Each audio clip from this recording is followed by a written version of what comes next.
Lee. Lee. Lee. Lee! What? There's a pandemic going on in the world and we need you to make entertainment online now! Okay. Quickly! Let's do this. I'll be right back. Okay. Wait right there. Okay. I'm ready!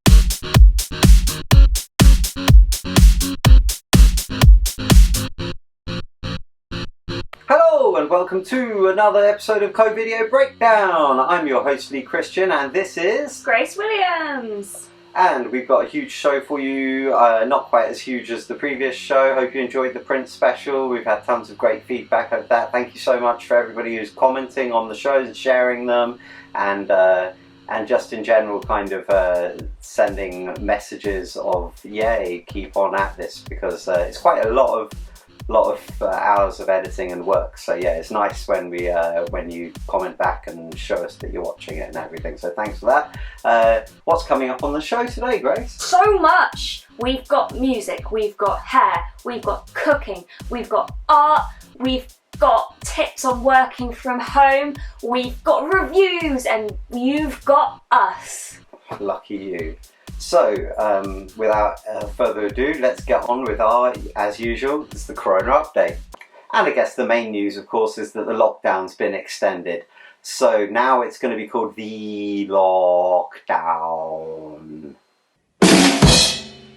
Remember to keep 2 meters apart, especially your gas and electric ones, even if they get on like a house on fire. And there's been tons of celebrity messages to people giving them advice and support. Mr. T said, "Don't be a crazy fool. Make sure you use all of them PA, Murdoch and Hannibal masks so there's plenty of the face masks left to go around, sucker." And if you do need to sneeze or cough or anyone when you're outside, make sure it's the people having a barbecue in the park. And it's been announced that you should wear a face mask. Just you, no offence. In a White House press briefing yesterday, President Donald Trump said, "And this is a fact. You have to inject orange juice into the neck to have a complexion as good as mine. And I can't stress this enough, it has to be smooth, no bits, and it has to be American orange juice." And as usual, here is Vincent Vega with a little guide to everything that's coming up in the show. Take it away, Vincent Vega. Wicka wicka wah wah.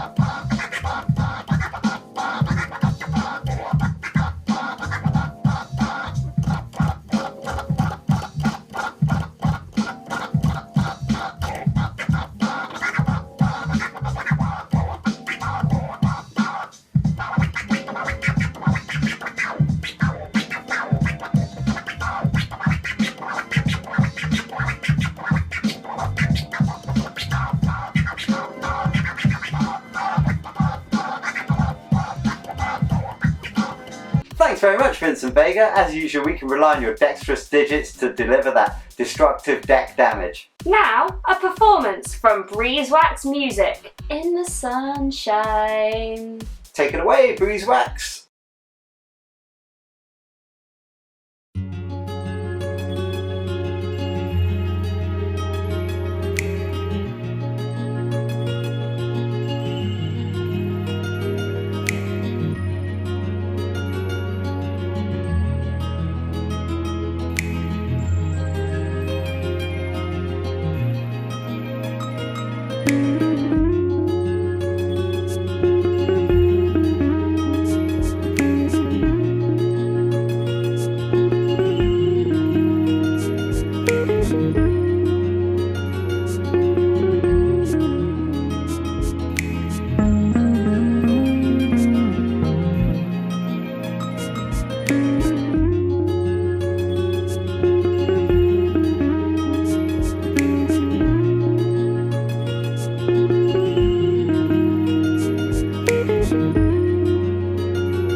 Awesome, Breezeworks, thanks very much. You should definitely go and check out more of his stuff, Luscious Soully Grooves. That was intended to be in the previous show, but it's really hard to get things in on time. People have their own schedules, and obviously we have to edit the show. So it ended up in this. And another thing that ended up in this that I wanted to talk about last time was this. It's the Morris Day biography. Here, you can hold that. It's called A Princely Life in Funk, and it's really, really awesome. I don't read books tons and tons and tons, and I read that in like boom, boom, boom, maybe 3 days at the most. It's really interesting just from the perspective of Morris Day, who is a successful musician, a drummer, frontman, and television and film personality. You might remember them from Jay and Silent Bob Strike Back. Do you remember them from that? I do. The best movie ever made. Ooh wee, ooh wee, ooh. Mad Jungle Love. You might remember them from Jungle Love or The Bird, or Jerk Out, or Cool, or many of their other songs. 777 9311. Yeah, Wild and Loose. Gigolos Get Lonely Too. Chocolate. There's basically a huge selection of great funk songs. The mastery of Prince, obviously, behind the scenes. The Svengali. And he was childhood friends with Morris. So not me. With Morris Day. He's right there. And so there's just tons of great tidbits. But most importantly, and probably most distinctively, throughout the book, Morris is, let's say, haunted by the voice of Prince. He doesn't say that it is actually Prince talking. It's more like him imagining what Prince would be saying to him if he was standing watching as he wrote this book. And it's really entertaining stuff. They go into full dialogues between each other, and they have all these really funny back and forths where Morris will say something went a certain way, and then Prince will chirp in and kind of go, "Oh, really? Is that how you see it?" kind of thing. And then they have little arguments and stuff. And Prince tries to tell him how to write the book at points, saying, "Come on, get to the good bit, get to where I'm in it," and stuff like that.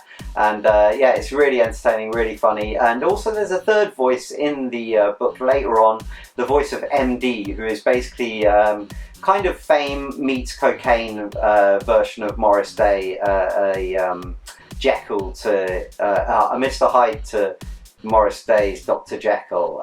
It's a really great book. You'll read it in no time flat, and it's just super entertaining. So give it a read, ASAP. Do it. What else you got, Lee? Well, also I just thought I'd quickly give a shout out to Uncut, because they have. It was really nice to go to post something, and in the W.H. Smith they had a new magazine, so I thought, wow, that's a nice, rare, cool thing. So I'll grab that, and it's all about Prince and the path to recording and during recording around the world in a day, which is really good and well worth a read. Some good little tidbits in there as well. And another thing too. I know, I've been reading quite a lot. I'm actually reading yet another one at the moment called Dig If You Will the Picture, but I'll give you a bit of a fuller review of that once I've done it, maybe. But I've also read this little one about Sign of the Times. I'll give you that. I was actually a little disappointed, probably because of my own perception of what the book was going to be. I thought it was going to be a bit more of a detail about the making of the album itself. It's more about the album from the perspective of a fan and how it relates to their life, and a lot about their fandom of Prince around it as well. Still an okay read, definitely. Not quite what I was expecting, so I was a little let down by it. But if you do like these kind of things, currently the Dig If You Will the Picture is only a bit more of a biography than this one is anyway, really. It's like part way between personal connection and reportage of the actual facts that were going on. But still, if you're die-hard and everything, then you'll probably want to grab it anyway, just like I kind of grab all of them. So there you go. There's a load of Prince reading to do if you want to. What's up next, Grace? Well, Lee, have you been feeling stressed? Yes. Anxious? Yes. Angry? Yes. Do you want to chill out? Yes. Well, let's listen to Elise, who's got some calming breathing techniques we can all do in lockdown. Take it away, Elise. Hello, my name's Elise. Today I'm popping on here to teach you a belly breathing practice. So one of the reasons you might want to do a belly breathing practice is that breath practice or controlled and conscious breath practice can help us to reduce symptoms of stress or anxiety. And I know that in the current situation that a lot of us find ourselves in, it's possible that you're experiencing some of those things. So if you want to follow along with me, you could find a way to get comfortable, perhaps sit on a bolster or cushion, lay on your bed or the ground if you want to. My personal preference is to lay down when I'm doing this practice. And I'm going to guide you through this practice step by step. So take a little moment to get settled and to get comfortable. If you feel comfortable too, you could close down your eyes. So we're just going to start by becoming aware of our natural breath. So the way your breath moves without you changing anything about it.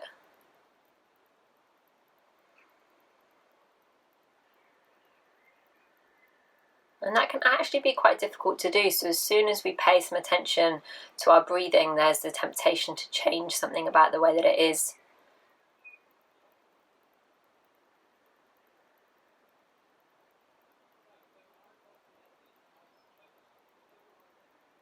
So if you find it helpful, you might want to place a hand on your chest or one on your belly and use this as a feedback for seeing where your breath moves naturally in your body. So does it move high into your chest or low into your belly? Does it feel deep or shallow, restricted or smooth?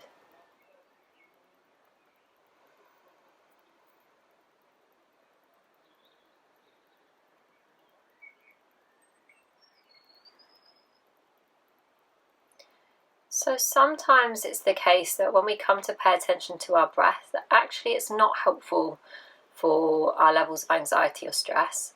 So if you feel like putting attention on your breath today feels too overwhelming, too intense, then I advise you to open your eyes, check in with the space around you, just notice where you are. Be aware of the ground supporting you. You might want to put your hands down on the ground, get a sense of the ground beneath you. And you can use these two things, the opening of your eyes, the sensations in your body, or the sense of the ground beneath you at any point throughout this practice as a way of coming back to yourself. So for those of you who are feeling comfortable to carry on, coming back to that natural breath. You can be extra curious about where your breath goes. So where does it enter your body? Through your nose or through your mouth? Where does it go next? Perhaps your throat, your upper chest, lower belly, back of your body, the spaces in between your ribs. You might be aware of your diaphragm moving down and contracting as you inhale and relaxing as you exhale.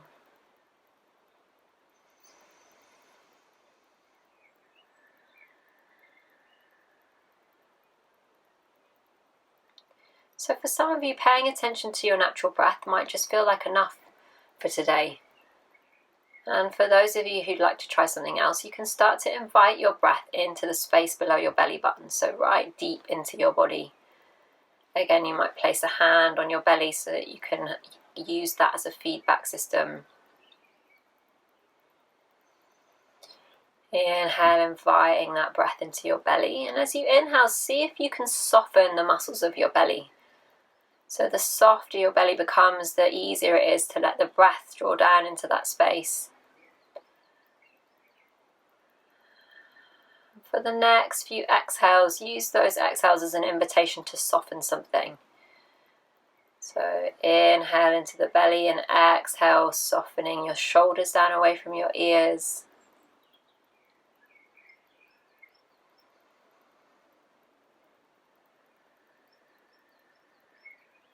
Putting some space between your back teeth, letting your jaw go soft.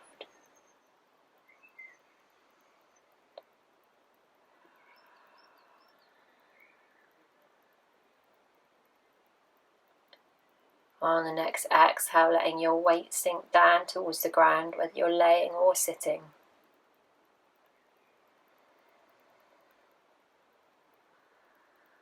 So we'll keep drawing that breath into our lower bellies. The next time as you exhale, we're going to draw the lower belly in. So the same space that we've been drawing the breath into, we're starting to activate the lower abdominal muscles and using those abdominal muscles to expel all of the air from your lungs. So inhale, remember to switch those muscles off, let the belly go soft. Breath moves naturally deeper into your body, and as you exhale, activating those lower abdominal muscles, drawing that space below the belly button inwards and then also slightly upwards towards the belly button.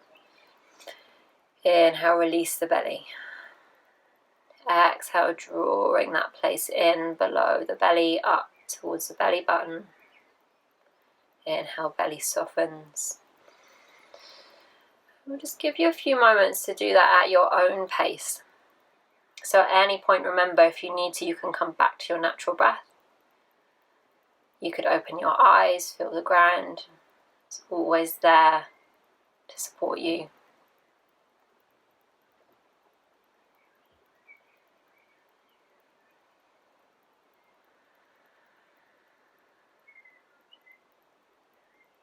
So I'm just going to bring in one more thing before we draw the practice to finish, and that's the extension of the exhalation. So if you'd like to add that in, you could do that in a natural way, or you might want to count your inhale and then see if you can extend your exhale for a couple of extra counts. So remembering to inhale into that lower belly as you exhale, just extending that out slightly longer than the inhale. And one of the reasons you might want to add this in is because our exhale is connected to our parasympathetic nervous system. So that's the rest and digest part of our nervous system.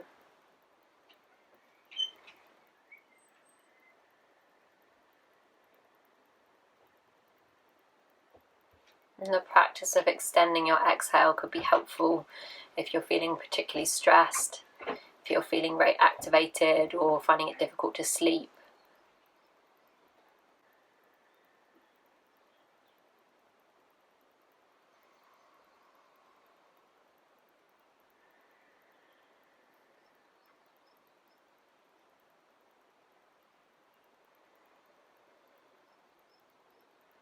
So we're going to start to draw this practice to a close.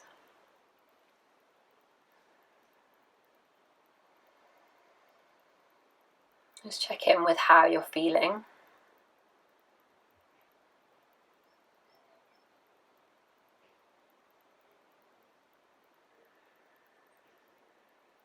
Just notice how this practice has affected how you feel emotionally, how your body feels.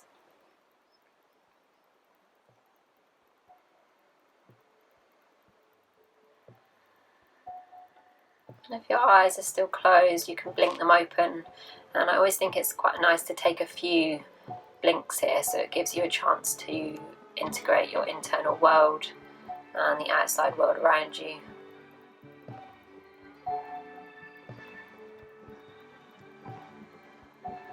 So there you have the belly breath practice. So you could use parts of that or that whole practice at any time that you feel it could be helpful or supportive. And thank you for joining me. Bye.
Welcome back to Code Video Breakdown. I'm Tweedledum. And I'm Tweedledee. Anyway, what's up next, Grace?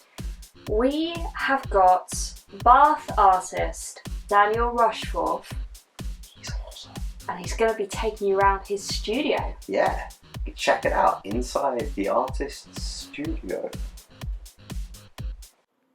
Hi guys, my name's Daniel and welcome to my studio. So I've been creating visual art since a very young age, as all children do and love to enjoy. I was an absolute huge fan of drawing, and that moved on to paint. I've lived in Bath most of my life. I went to Beach and Cliff School and did art there. Went to study in Cardiff for a number of years, and after graduating I've continued creating, exhibiting and thinking about artwork ever since. I'd say it was mainly during university where I became more accustomed with art history and old master painters, all the guys who worked with oil paint, fresco painting, and the work, which it almost always was unless you were a rich guy back then, the work for the church, all these frescoes, Michelangelo's chapel, these epic spiritual pictures were always very inspiring to me. And yeah, as I say, I discovered that in university, and originally it was a training ground where I could use the work of these old masters to enhance my own ability to create figurative works, to study the form of the face and the flesh and the angles, and building up an underlying framework of how people should look. I also believe the expressions in the face are deeply meaningful, and a single glance or look can convey so much intent, emotionality. It can tell a whole story. So that's always been something quite dear to me, and how delicate a face is when you're working on it. How a simple change of the tiniest mark can alter the inflection, the emotional impact of what the viewer sees.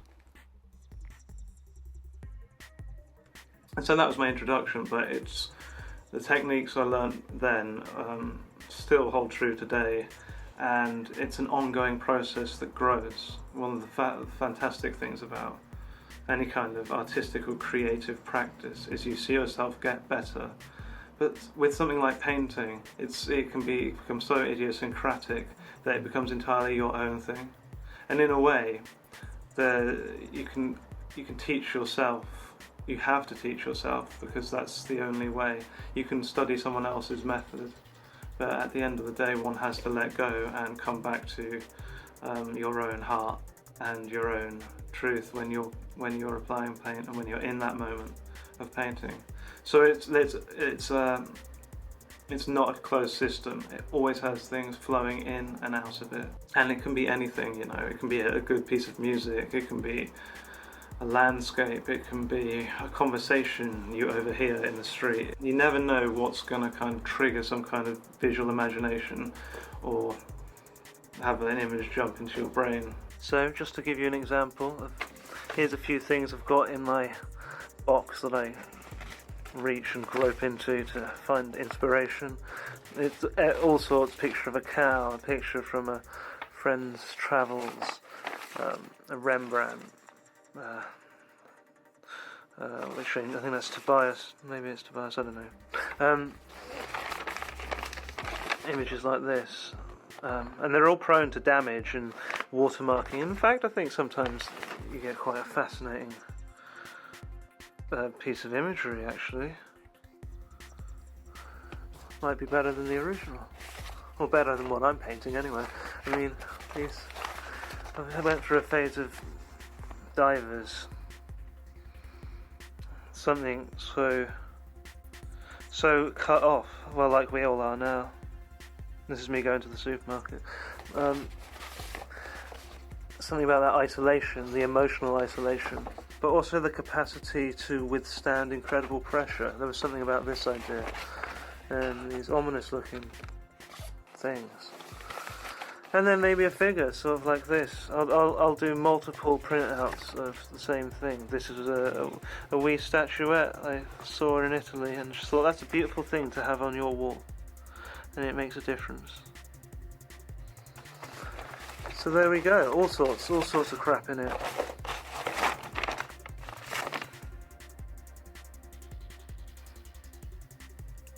So I'd say the things that inspire me are essentially quite timeless, such as old master painters, Rembrandt, Goya, Velázquez, and so on.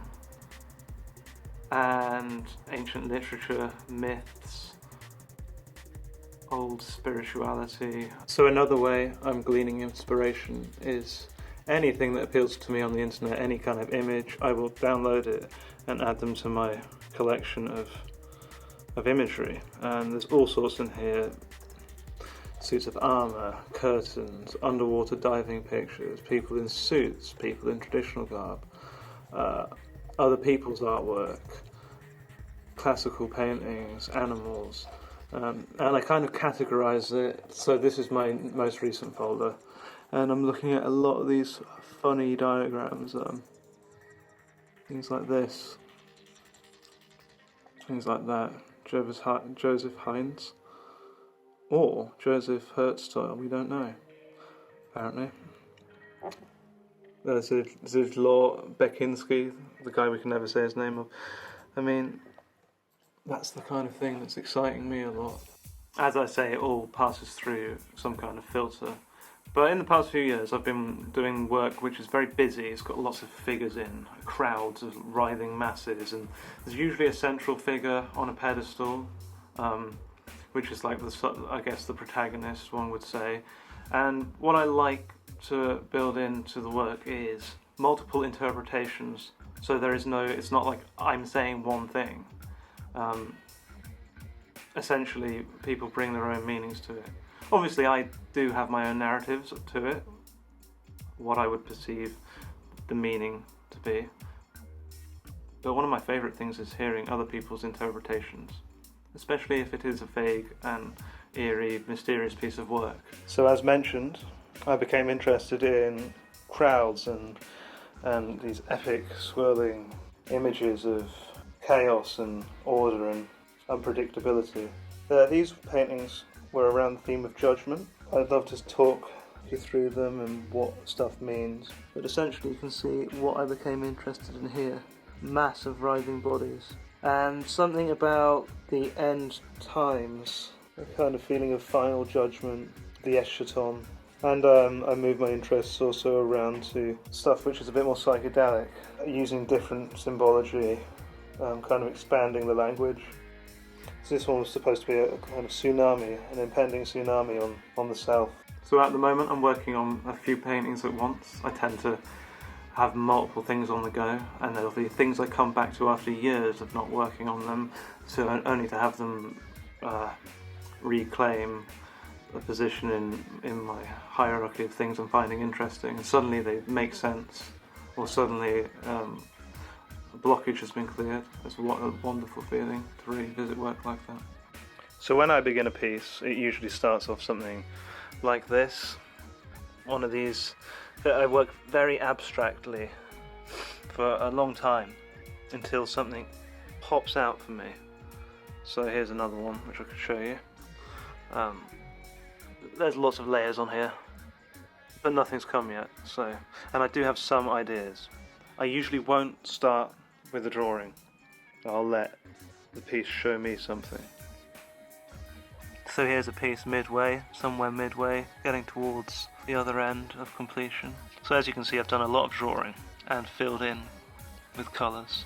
I tend to work in lots of layers, so stuff kind of gets destroyed as you go. Stuff sometimes you cherish and then it gets eroded by your next layer. But there is a kind of element of faith to it all resolving itself in the end. Every work is truly its own thing. There's no reason to plan everything out or say reverse engineer a piece. That's not how I work. I don't imagine something in my head and then it appears in that form on my canvas. And it's a journey of discovery, going to new territory, both internal and then the externalizing the internal. And sometimes you don't know where you're going until you arrive. I'm not saying I don't come up with compositions or ideas. Here's a little place where I keep some things that inspire me. So I do a lot of drawing as well, and it's all quite kind of scatty and messy stuff. But sometimes images just pop out. Say, this is something I wouldn't mind working on at some point. And something like this is a basis for some of my recent work. So I'm not saying I don't ever start painting with an idea in mind. I'd rather say I don't set my criteria too high, put it that way, because it's already it can be a hugely frustrating thing. But who wants to make it more difficult by putting ridiculous conditions on oneself? So one would usually go on adding colour and texture to a piece, as you can see here. Some of it is darker and richer than other parts of the picture. Stuff gets scratched back, eroded, and then reapplied. And eventually it will come to a point where I'll be trying to make the image more cohesive and bring the elements together. So this one is probably at the end of its time with me. As you can see, there's all these different colours and textures, and that's what really brings me a lot of joy in this kind of work. This is very recent stuff. It's all in the last kind of 6 months, exploring some quite esoteric stuff sometimes. Shapes, geometry, diagrams. I've also recently moved into sculpture. I have been painting these, I call them shrines, and I have one here.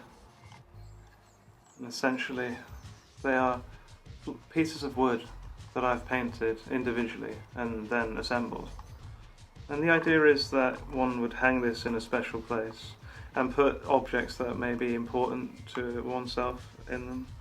And one of the things I like about it is its configuration can change every day, anytime you want it to. And there's infinite combinations of composition and colour one could pull out of it. So here is one of my little shrines, which I love working on them because they're they're not carefree, but there's never a pressure to act. It's when something occurs to me, then I will make the move. And it's very simple, it's a devotional work. So here you can see a little piece of wood, and it might be something as simple as me noticing that I'd like a sharp red square here, so I'd simply use masking tape. And the idea is not to make effort. I mean, we're not being worried about being too precise here. We're not doing it willy-nilly. We're just doing it enough. So I'd apply the tape like this, leave it a thin space for my paint. So now I will apply some white that I've got here, try and layer it on quite thickly. I like to build up texture. And it really is a process of noticing what occurs to one as one looks at these objects on the wall, and you just come to an inkling, a feeling that perhaps a line needs to appear here or there, and that sets into motion the action. And these occurrences, they have to be a natural thing. I don't go and stand in front of these shrines and examine them with a beady eye, saying what should be done. No, it's got to be a spontaneous thought. I think I'll just apply some white there too. Now the reason I put white underneath first is to boost the brightness and the strength of the vivacity of the colour. I don't want it to be sucked away by the blue that was here before in any way. And I'm just going to apply a bit of a dark red. Opted for quite a plummy looking tone. And I've actually been impatient. I'm not used to the cameras, so I'm kind of rushing this thing along. But I'm trying to maintain that there are no mistakes. Because at the end of the day, one can always work over the top of one's mistakes. If only real life were like this. And now, I'll allow this to dry.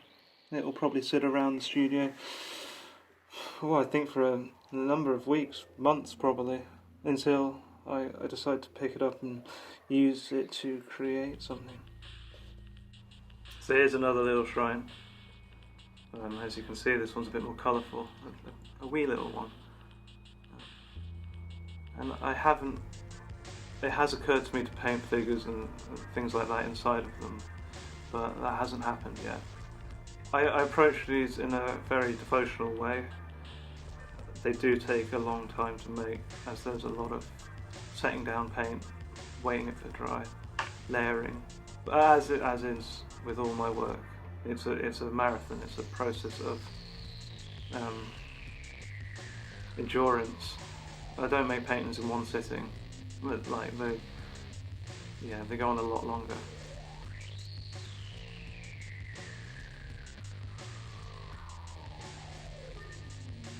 So here is a shrine that I completed over a year ago. As I say, these things aren't my main thing, so it's not like I'm desperately charging forward to work on them. As you can see, I position little objects I find dear upon the shrine. It doesn't normally live in here, for the sake of showing you.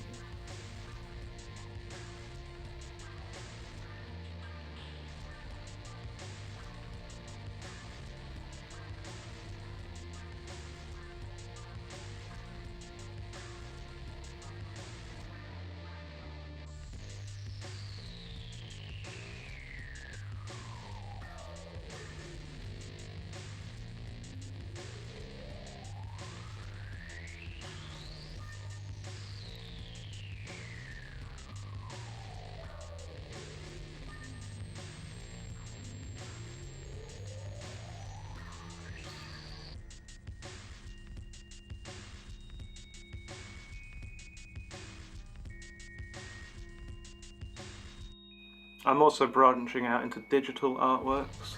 I'm trying to get more involved with printing and producing artwork that's more affordable to people in like small formats, compression of my large images to make something that is mass producible, mass saleable. So that's in the works. And I have found the digital manipulation of some of my previous artworks quite a liberating way to explore the future with your past using technology of the present. If you'd like to find out more about my work, please visit my website, which is www.danielrushforth.com, or you can go to my Instagram, which is updated far more frequently, just Daniel_Rushforth on there. And I hope you're all keeping safe and well during these unprecedentedly weird times. Take care of yourselves, guys, and thanks for watching.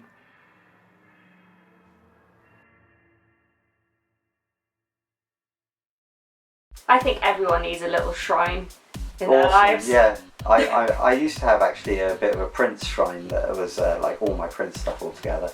And then I had a vocal booth which was entirely pictures of Pamela Anderson everywhere when I was younger as well. That was pretty good. That was kind of a shrine of sorts as well. And I think we've learned that there's some things in life you don't need to share with the world. Have you got a curly mass of hair that you just need to tame during the lockdown? No. Well, some of us do, and that's where Sionice comes in, giving you some tips about how to keep those curls luscious. I wish I did, if it's any consolation. You might look a bit like Brian May though.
Welcome back to Co-Video Breakdown. I'm Millie. And I'm Vanilli.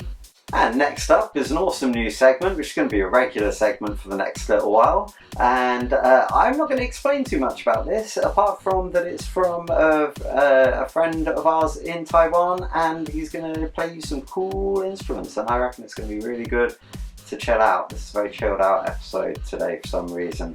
It's time to chill with Fongdizi.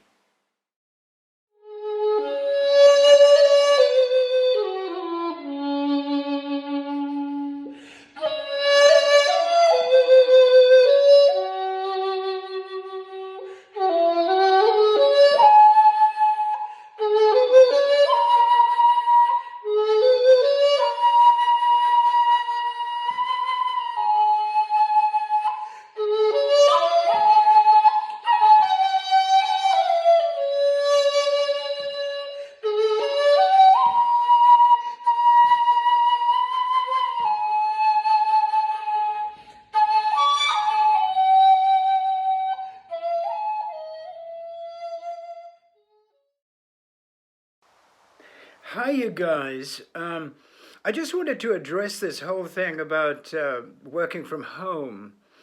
It's terribly important, and the guys that are doing these vids and this show, as it were, it's very interesting what people are getting up to. I, in many ways, absolutely recognize the nightmare that has occurred, the fear of what is going to happen, and the distancing from each other and so on, and how do we work and where do we work from.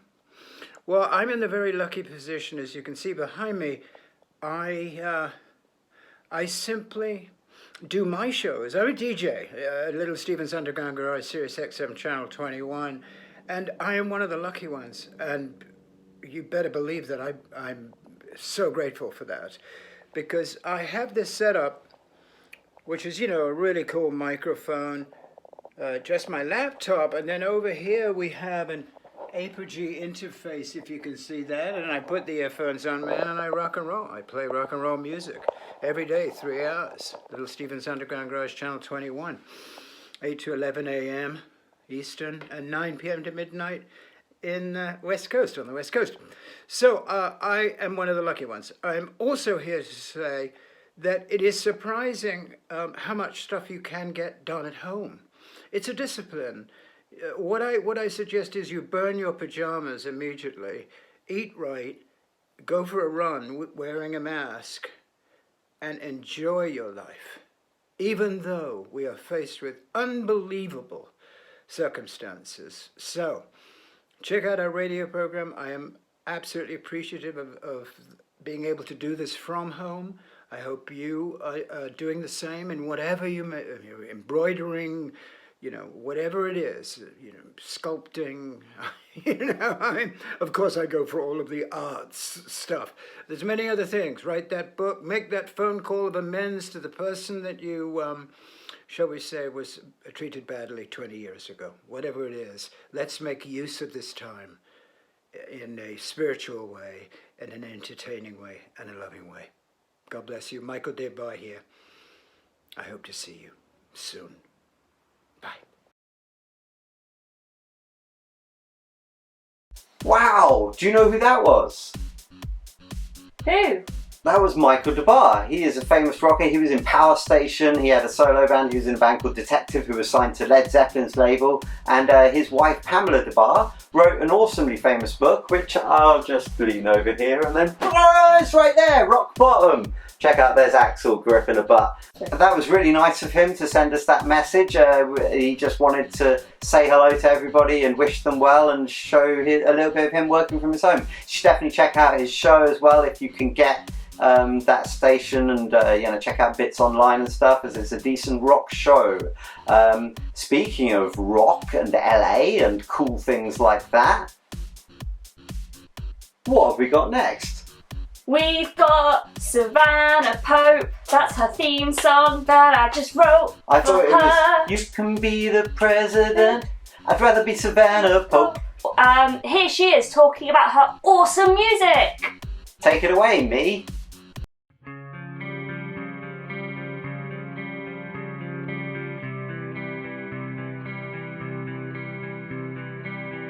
Get a job at the studio and wallow in the bar. Ain't no fucking freeload freak like you gon' be a star.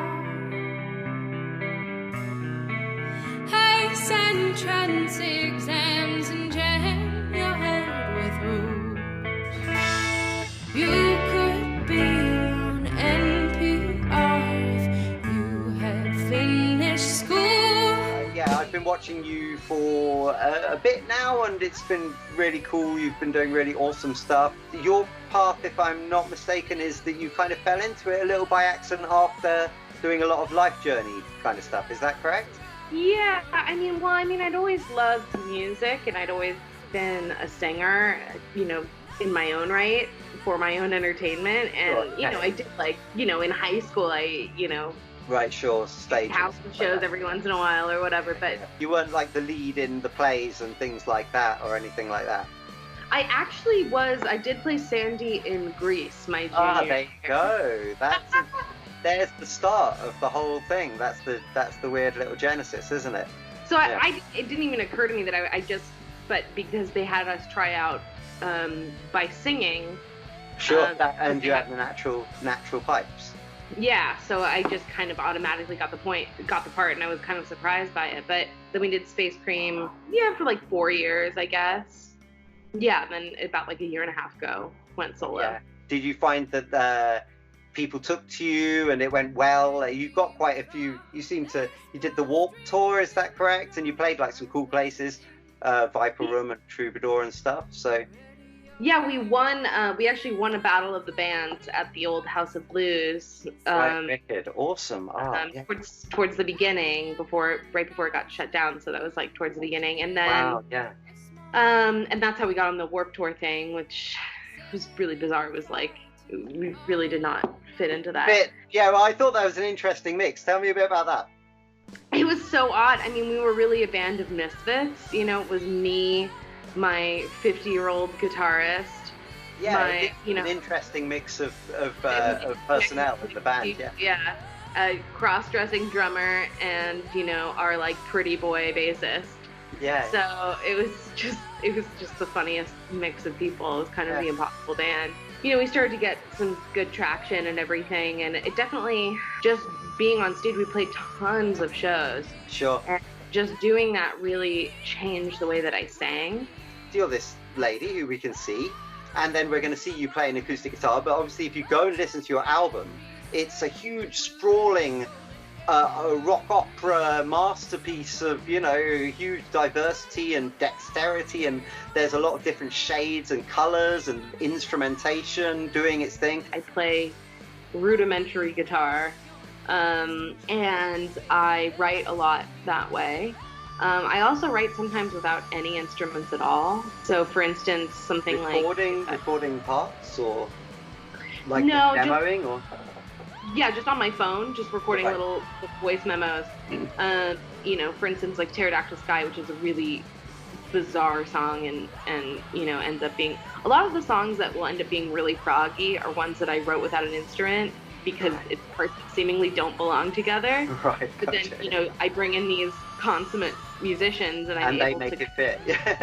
Bridge, and they make it fit, and I'm able to get somebody with knowledge of music theory to translate what I'm trying to say. Yeah, and then sometimes I'll go into rehearsal, and there will be a part written already. For instance, Creature was Saul Slotnick, my old bass player, just had this riff, and so we just started playing off of that. I tend to be have like a final pick on everything, and be pretty involved, but generally speaking, I work with just incredible musicians, so they bring tons of their own ideas, and I'm really lucky. Like, these are guys that are touring and everything, and I'm not a major artist, so they're really, I'm really lucky to have them with me, and they just do it because they actually like the music. And so they believe in you. Awesome. Yeah, so the guys I'm working with are so talented, and they come up with amazing stuff. Like Dave Wolfberg on He Sees Me, his solo on this is so incredible.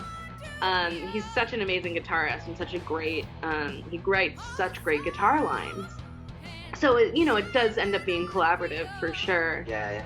I'm really obsessive. Actually, I have OCD, so I feel like which is a bane, but also something of a boon when it comes to this particular industry. Yeah, so oftentimes we'll go in and we'll do like a batch, and we'll, first you lay down drums, then you do bass, then you do guitar, and then I'm doing vocals. And because I'm so particular about my vocals, the producer that I work with has shown me how to cut my own vocals. Right. So I'll usually just go in and do that myself, and then just go back and forth and do notes and check things out. I mean, he's got such an incredible knowledge of different things, so I'll just we'll play around. Essentially, we'll play around and kind of figure out what we want. And he'll bring his ideas, and I'll suggest something, and I'll be like, oh, I want this wah, wah, wah, wah, wah right here, and then he'll tell me what that is. a lot of my music life is my gibberish being translated into actual technical terms. For instance, like Atlantis, which was the titular song for my last album, that was done a little differently. I'd started writing that song with Dave, who I mentioned. Right, yeah. So I brought it to Paul, who's the producer, very classically trained and has more of a, like me, sort of a rock opera mindset. So we worked on that, and we ended up laying down most of it in the studio, just he and I, because a lot of it was on piano, and he's primarily a pianist. Right, gotcha, yeah. So, and then we brought Dave in for the guitar part, and we brought the drummer to come in and kind of, lay stuff on top of it. So, it's different orders. It's really whatever the song calls. Yeah. Is what we do, and then an album is really just picking the best ones. So sometimes you have to throw some stuff away or put it off for a while. Have you got much stuff kicking about still that you're like keen to use? Or is so I'm working on I'm gonna put an EP out later this year. Yeah, so and sometimes you'll save something. So for instance, Miss Moreau was written when I was in Space Cream, but it just never quite fit. And it's such an odd song. And then when I went solo, I was like, I can just do whatever the fuck I want. This works, yeah. This can be whatever I want. You edit as well, is that right? Yeah, I like edit and direct. And so the video process, it's really intense. So, I mean, obviously it starts with the song. And then, I don't know, a lot of the time I'll get an idea for the video as I'm singing on the song in the studio. Something about singing in the studio, I just get really, because I'm doing it over and over and over and over, and I get really into that headspace.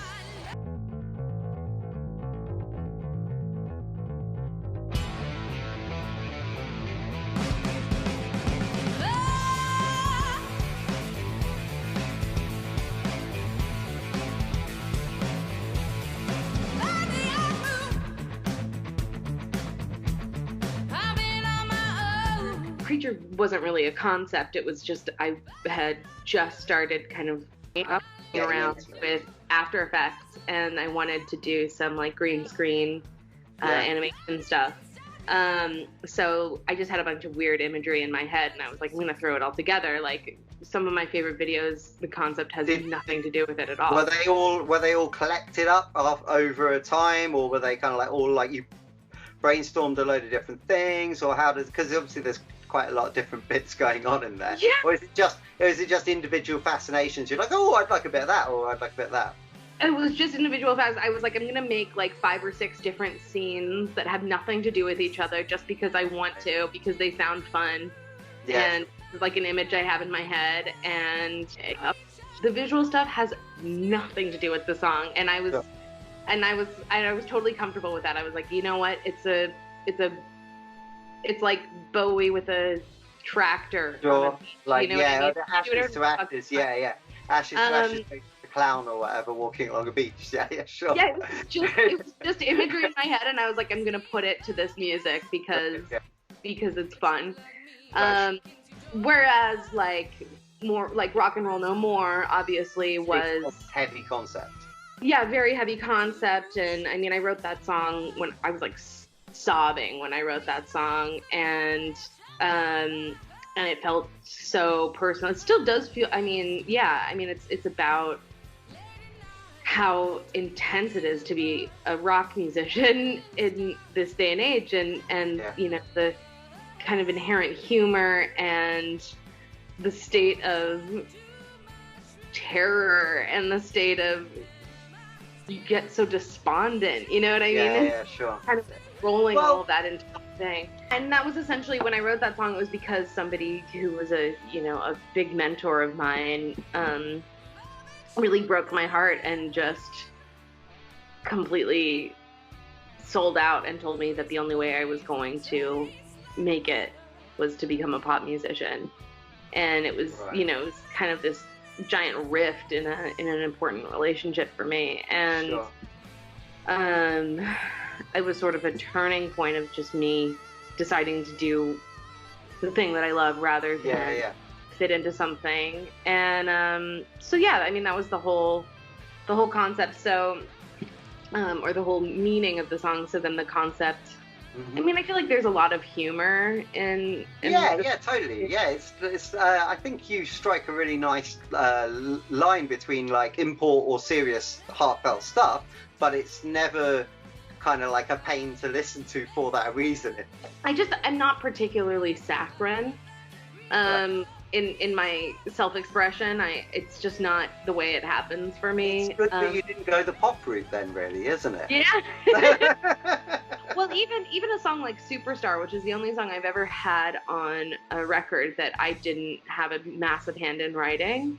That was by my old Space Cream guitarist, and I ended up keeping it because it's an incredible song, but it's so sweet, and it's so vulnerable in a, I mean, I do vulnerable pretty well, but it's like a darker vulnerability. This is a very hopeful vulnerability that I wouldn't write on my own. Sure. So it's just not really where I come from. It's not where I write from. So, I mean, that's one of the few that I ever kept because it was something that I really believed and really felt, but it was as if someone put it into words that I wouldn't have been able to totally. from my own. With so obviously you had to organise all these people for that rock and roll no more video. Yeah, I was directing while lying face up in a casket, covered in, we couldn't find the right makeup to make it look drippy, so we ended up just using fabric paint on my face, and it suffer for your art. Yeah, and then it was raining the whole day. It was raining, which it wasn't supposed to. You know, Southern California, we got a bit of How did you manage that? Yeah, we got a bit of your weather. It ended up being perfect because we had these slow-mo. We had like this one slow-mo camera because all my friends who were there shooting with me are in film school, so they have access to a bunch of tech while they're building their reel and stuff. So they had all this great gear, and we had this one really beautiful slow-mo camera, and we decided to shoot the vast majority of it with that, so that, you know, it just really get the raindrops and so like the stuff where you see me singing, I'm actually singing in double time. Right, record, awesome. Yeah. How's that? It's chipmunk singing. It's really funny. But yeah, that was bananas. I was like, we did basically 3 days of footage in 12 hours because that's all we had. So it was just really intense with a bunch of my friends. I just got all the clothes I had together and we threw them on different people. I was a visual artist before I really completely gave myself over to music, and I mean, that's what I thought I was going to be, a painter. You know, it's just a really cool way of bringing the two together. But it's not all about that, is it? Because you play a lot live. Oh yeah, I do the it's called Ultimate Jam, so it's put on by this guy Polly, who's he is literally the busiest performer I know. I mean, he just performs like virtually every night. And he's in tons of different bands and cover bands. Yeah, so they do this thing, Ultimate Jam, which is just a bunch of great touring musicians from around the world, like Ozzy's drummer. Miley Cyrus's hand percussionist or whatever. You know, everybody comes in. And just when they're in town, they all get together, and then they pick their favorite singers. And then you just get thrown a song, and you don't have any time to, like, rehearse it or anything. And you just have to kind of put it together on stage without rehearsing with the band. So it's pretty, I mean, it can go south. So they do tell you before, so you can learn the song. Right, yeah, You can learn the lyrics, but I Yeah. mean, a lot of the time you only have like a day. Yeah. And most of us are like working musicians, so like, you know, we'll be doing our own stuff, so you'll really only have Then like you an just hour. Jump in, yeah. Yeah. You're squeezing in like, oh, I've got to learn this, haven't I? Yeah, Yeah, I'll be like backstage before you go on, just like with your still trying to get, what is that second verse? God damn it. Yeah, it's a great time. Yeah, like I've been on stage with Clem Burke and, you know, all these people I love. Weird thing. And do you get to do much of your own stuff live at the moment? I mean, I was about to do a bunch of stuff. I generally save a lot of my lives. I do, like, obviously throughout the year, I'll do like 5 or so local performances just to kind of, because I can't really stay away from it. But I save like a big stream of performances for when I have a release, which was that makes sense. You know, what was about to happen. I was playing festivals and a bunch of shows, and oh wow. Yeah, everything got put off, and actually we had a big release show at the Whiskey, so I'm gonna try to do some sort of cool online thing with the full band, see how we can set that up. On April 28th, I'm putting out a new single and video called He Sees Me, and I'm really, really psyched about it. It's the first love song I've ever written. And like I said, I don't go particularly saccharine, but it's a very vulnerable song, and it's a very vulnerable video. It feels really intimate, and at the same time it rocks pretty hard, and it's total ear candy. I don't know, it's got a lot of juxtapositions in it. It's a lot of idiosyncrasies, and somehow they fit together really well, which I feel like fits really well. You as well, yes. Yeah, it fits me well, and it fits with the theme of the song, which is just like, you know, all the kind of inherent polarities and you know, the beauty of all of those things kind of mixing together in love. So it all poetically kind of fits together. Yeah, the video is really cool. It's got some choreography to it, which I've never done before. That was a really intense video to shoot. I swallowed a lot of paint. This seems to be a recurring thing with you, paint damage. You're going to have to get a lot of paint damage. You don't want to be the first rock and roll casualty to paint damage. That's like, you know. It's not even the first time I've swallowed paint for a video, which is really funny. I know, I feel like I got the wrong lesson from Goldfinger. I feel like I should not to do this, but instead I went the other way. No matter what, I need several hours a day kind of to myself, just to think and like to develop ideas and to really kind of dig into all the creativity and to the thinking and and be in it, because life's quite easy, especially when you're projecting quite a larger than life kind of thing. Life has a way of kind of like going, it's really normal, and it's really like a kind of oppressively boring in a sense. So like you have to spend a certain amount inside you just to kind of find the fantasy and the magic and everything, I think, sometimes. Totally. I mean, as a kid, I have a brother, but he's, 20 years older than me, so I'm essentially an only child, and I spent so much time by myself just reading and drawing and thinking, and so it's still really an important part of my life. Thank you so much for spending this time with me. It's been lovely, and I wish you all the success for all the future stuff. Is there any final message you have for the world during this crazy time? Just try to find things that you can do for other people in a safe way, obviously. Sure. Call somebody and check up on them, find how they're doing, see if there's something that you can, donate safely, that kind of thing. To me, that's been the most helpful, just to get out of my own, because when you're only surrounded, Yes said it, don't surround yourself with yourself. It's a dangerous neighborhood to go in alone, I think. Wicked. Thanks so much for spending the time with me, Savannah. And I will look forward to the new video dropping on April 28th. Yeah, absolutely. Thank you so much. And rock on. I wish you all the best.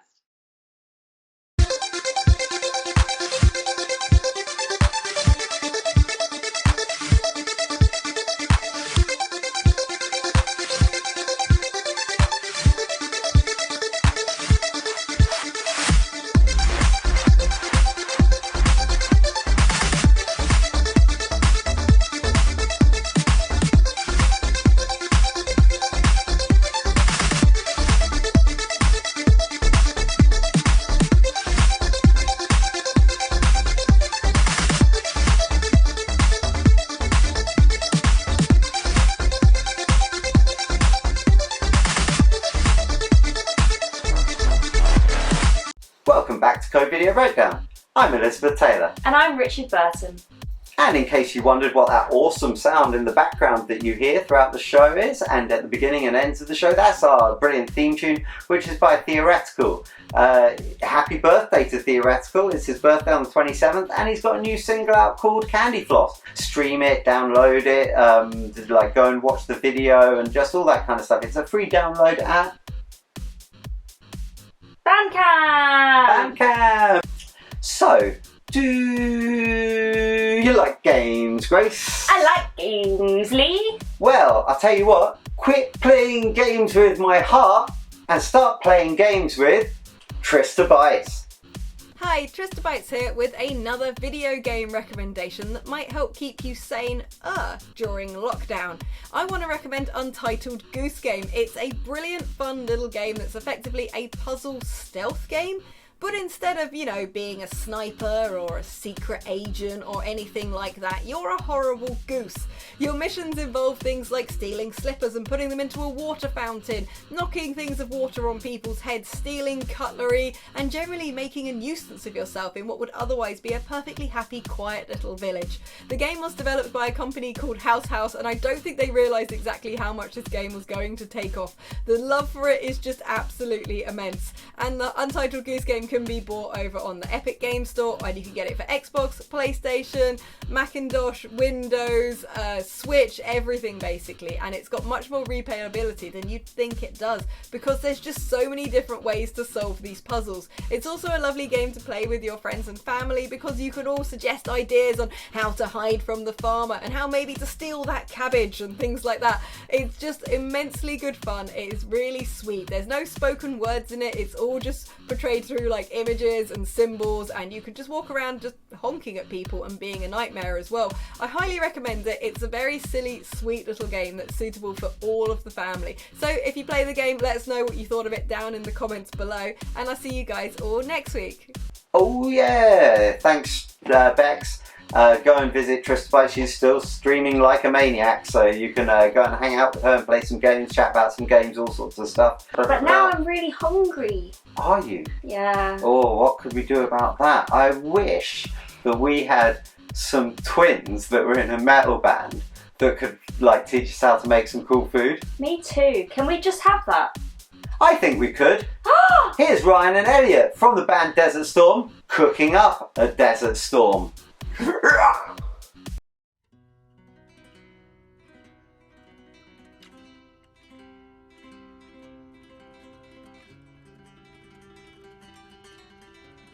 Hello, today I am going to be cooking for you sopa de ajo, which is Spanish garlic soup.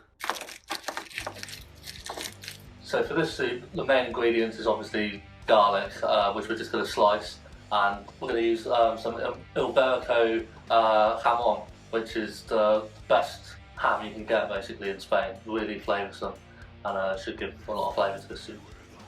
So we're going to start by just slicing the garlic nice and thin. So for the garlic, it's kind of entirely up to you how much you want to use. We quite like garlicky food, so probably about 3 bulbs of garlic I've used that. Sounds like a lot, but it's a garlic soup. Yeah. Anyway, next onto the ham. The jamon. This is actually from my wife's region of Spain, in the north, which is in Leon. It's really lovely. So we're just going to dice that up. Pretty small, not too chunky, not too small really. Kind of pea sized. Another one of the main ingredients in this soup is bread. It helps to be slightly stale, but it doesn't have to be. For this we're just going to dice it up, similar size to the ham, and then it's ready to go really. And now I'm going to finely chop some parsley, ready for the garnish later.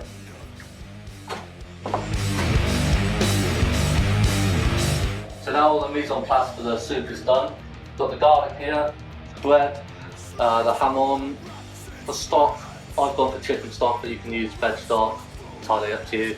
There's finely chopped parsley ready for the garnish at the end. Some pimenton, which is the paprika from Leon as well, which is really nice, which is what we're going to use for this soup today. And I'll take some of the bread out of this container here, and I'm going to toss some olive oil over it. I'm going to crisp it up through the oven, and we're going to add it to the soup later on.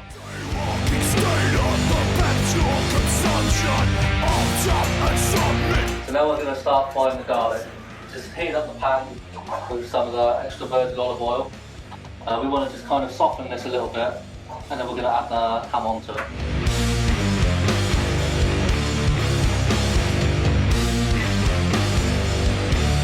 Now we're going to add the ham on.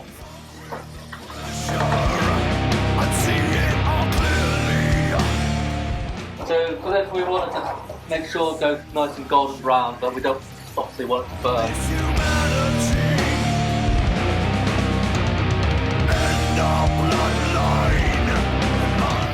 Now the bread, just want to crisp this up a little bit, and then we're going to add the paprika to it before adding the stock. And when we add the stock in here, don't want to boil the soup at all. We just want to literally bring it to the simmer and just simmer it gently. That's why it's cooking. Now we've cooked that for a couple of minutes, it's time to add the stock.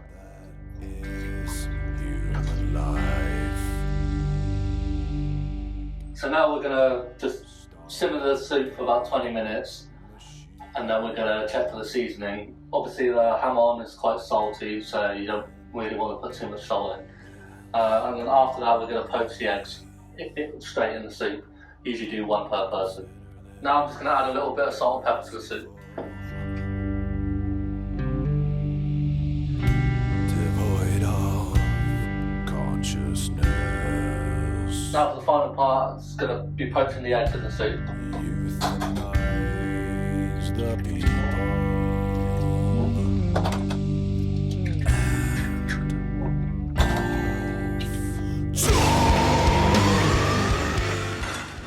So now we're going to start the crispy bread on top, soup, the eggs in there.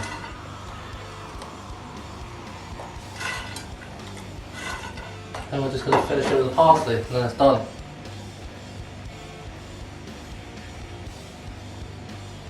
Very rich and rustic soup. There you go. Sopa da hot.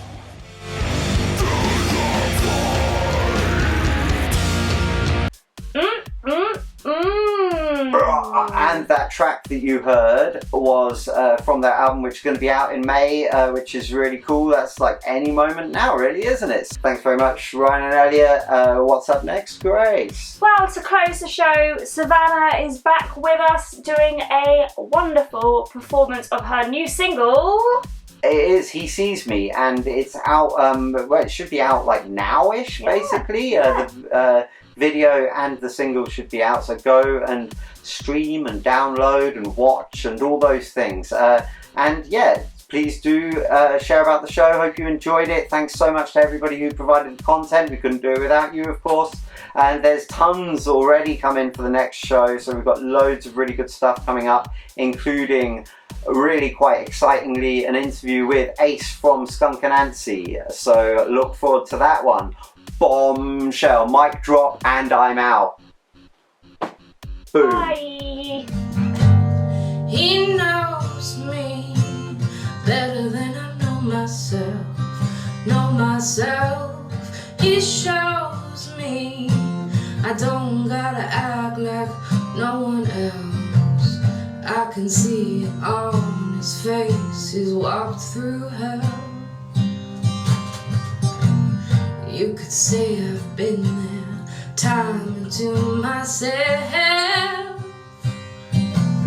And he loves my mind. Takes time to recognize you're unkind. He saves me. Ooh. He sees me. Ooh.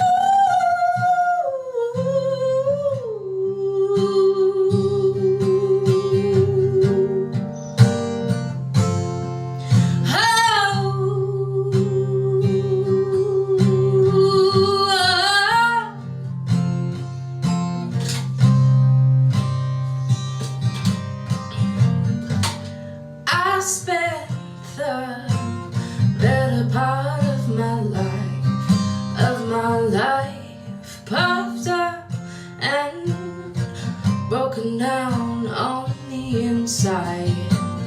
But when he stares my hurt right in the eye,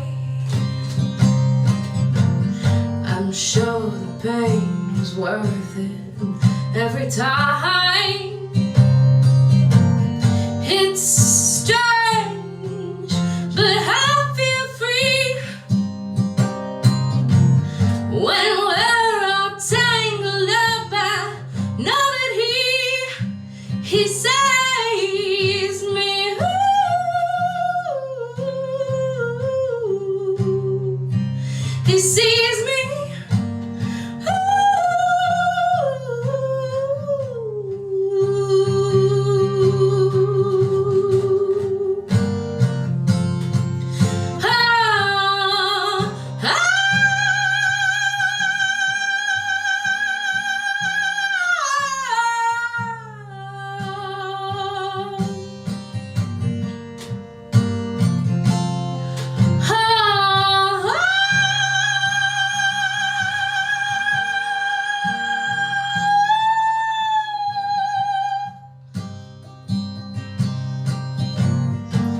He goes down better than the smoothest wine. Smoothest wine turns me out so rude every time.